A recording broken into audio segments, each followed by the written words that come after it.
At 99 years old, legendary entertainer Dick Van Dyke has made the heartfelt decision to move into a private nursing facility nestled in the hills of Pasadena, California. The move, while marking a significant new chapter in the beloved actor's life, has been described by those close to him as a proactive and thoughtful choice made entirely on his own terms.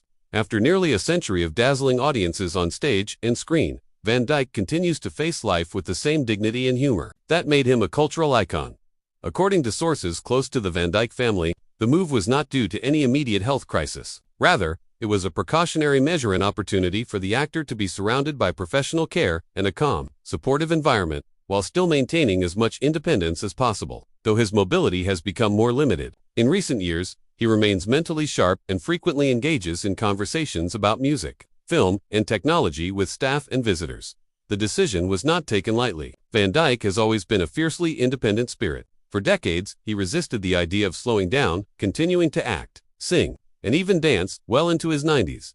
He famously appeared on The Masked Singer at 97, astonishing audiences. With his still strong voice and unmistakable stage presence, just a year ago, he participated in a dance video with his wife, Arlene Silver, showing off nimble footwork and good humor that belied his age. But as he approached 99, those closest to him say he began to consider the long-term reality of aging, especially after a few minor falls and increasing fatigue. Despite the change in living arrangements, Van Dyke's life remains far from quiet. He has brought his love of music into the facility, where he has become something of a celebrity among both staff and residents. With a small, upright piano moved into his suite, he often plays for fellow residents, occasionally singing along to old show tunes and classics from the 1950s and 60s. Staff members say he often shares stories from his time on the Dick Van Dyke Show, or making Mary Poppins with Julie Andrews. His storytelling, full of wit and warmth, has quickly made him a favorite in the community. Visitors, including old friends and colleagues from his days in Hollywood, continue to drop by regularly.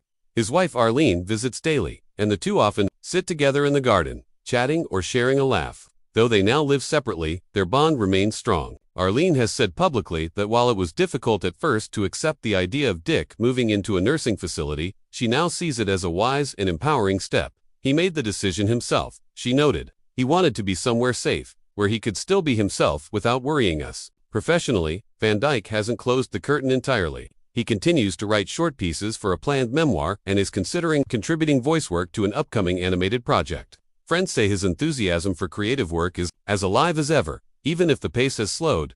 In many ways, his move to a nursing home reflects the grace and humor with which he has handled every phase of his life. Rather than view it as a retreat, Van Dyke sees it as a new setting in which to continue being himself, a performer, a thinker, a friend. At 99, he has not lost his sense of joy or his appreciation for each day. He still jokes, still sings, and still insists that the secret to a happy life is a little laughter, a lot of music, and never sitting still for too long. For fans who have watched him dance across decades, this new chapter is simply another reminder of the remarkable spirit that defines Dick Van Dyke, a spirit that, even at 99, shows no signs of fading.